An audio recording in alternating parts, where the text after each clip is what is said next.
आज शाहपुर में होली मिलन समारोह का आयोजन किया गया था, जहां पर बीजेपी के दिग्गज नेता डॉक्टर संजीव बालियान, तो वहीं बीजेपी के पूर्व विधायक उमेश मलिक पहुंचे थे। चुनाव को लेकर पूरी तरह से बिगुल बज चुका है। तमाम जो राजनीतिक पार्टियां हैं पूरी तरह से धरातल पे है और लगातार कहीं ना कहीं जो वोट है उनको लुभाने का प्रयास भरपूर तरीके से किया जा रहा है। इस वक्त मेरे साथ मौजूद है बीजेपी के पूर्व विधायक उमेश मलिक। मलिक साहब, आज शाहपुर पहुंचे थे होली मिलन समारोह में। किस तरह का जोश कार्यकर्ताओं में देखें? आज होली मिलन का कार्यक्रम था और हम 2011 से बुढ़ाना विधानसभा में काम कर रहे हैं, कार्यकर्ता भारतीय जनता पार्टी के कार्यकर्ता के नाते।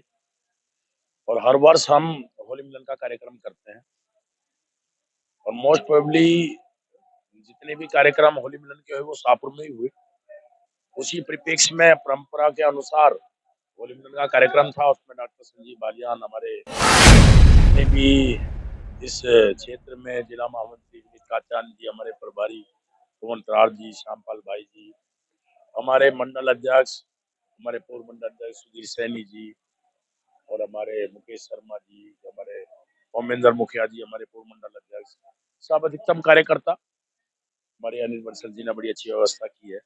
सब कार्यकर्ता उपस्थित रहे और कुलदीप त्यागी जी ने संचालन किया, प्रमेश सैनी जी ने संचालन करा। सब लोगों में आपस में विचार विमर्श हुए और ये होली की मिलन का कार्यक्रम ही हम लगातार पिछले जो 10-11 साल से करते आ रहे हैं, 12-13 सालों से, वो इसमें अपने गिनती कार्यकर्ताओं के होते हैं और ये सब पुराने कार्यकर्ता थे। चुनाव को लेकर क्या सिचुएशन देख रहे हैं? चुनाव तो कुछ मुझे लगता नहीं कुछ बचा हो, क्योंकि जब भारतीय जनता पार्टी अकेले यहाँ पे महागठबंधन के सामने 4,000 वोटों से 6,000 वोटों से चुनाव जीत सकती है, तो आज तो लोकदल का गठबंधन, जो मैं दूसरी विधानसभाओं का तो पता नहीं, लेकिन मेरी बुढ़ाना विधानसभा में तो पक्ष विपक्ष हमेशा लोकदल और भाजपा ही रहे हैं। और जब पक्ष विपक्ष ही एक हो गए, चर्चा ही खत्म हो गई, तो मैं समझता हूँ कि बुढ़ाना विधानसभा तो 2014 की तर्ज में इस बार रिकॉर्ड मतों से जिता के विजयी। विधानसभा चुनाव हुए तो विधानसभा चुनाव से पहले किसान आंदोलन जोरों पर था और लगातार कहीं ना कहीं कहा जा रहा था कि सरकार को नुकसान हो सकता है किसान आंदोलन की तरह से। तो ऐसे में फिर से कहीं ना कहीं जो किसान आंदोलन है पंजाब को देख के, हरियाणा को देख के शुरू हुआ है, तो ऐसे में केंद्र में क्या प्रभाव पड़ेगा? वो किसान आंदोलन था, उसका खत्म हो गया था, लेकिन उसका प्रभाव था विधानसभा के चुनाव में। इस बार का जो किसान आंदोलन का चल रहा है, वो हमारे पश्चिम उत्तर प्रदेश और उत्तर प्रदेश में ना कोई यहाँ से जा रहा, ना कोई आ रहा, ना कोई धरना, ना कोई प्रदर्शन, ना कोई आंदोलन, वो चल रहा है। उधर पंजाब के लोग कुछ योजनाबद्ध तरीके से काम कर रहे हैं। हमारा कुछ उस किसान आंदोलन में हिस्सेदारी हमारे क्षेत्र की है नहीं, और जिन विषयों पे वो बात कर रहे हैं वे विषय भी हमारे क्षेत्र के नहीं है, क्योंकि वहाँ पंजाब में, हरियाणा में बड़ी बड़ी मंडी है, धान की खेती होती है और आलू की खेती होती है, गेहूं की खेती बड़ी बड़ी होती है। हमारे यहाँ जो मुख्य क्रॉप है, फसल है, वो गन्ना है।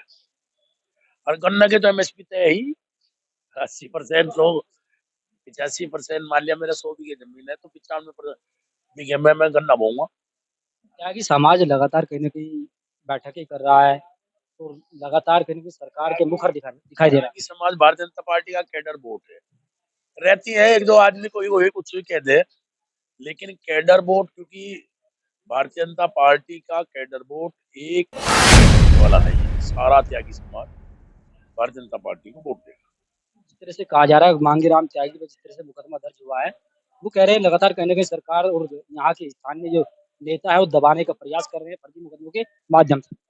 कोई बात नहीं होगी, छोटा मोटा मुकदमे की बात होगी, उसे बैठ के आपस में सुलझा लेंगे, सुलझ लेंगे। और मांगे राम त्यागी जी पे भी त्यागी समाज लगातार दबाव बनाए हुए हैं, और त्यागी समाज उन्हें यही कह रहा है कि भाई देखो, ठीक है, तुम आंदोलन करो, तुम किसान नेता हो, बहुत बढ़िया बात है, हम लोगों के लिए संघर्ष करो, लेकिन जब बात वोट की आती है तो त्यागी समाज कभी भी भारतीय जनता पार्टी अलग वोट करने वाला नहीं। लास्ट क्वेश्चन, थोड़ा आओ। ये थे मेरे साथ बीजेपी के पूर्व विधायक उमेश मलिक।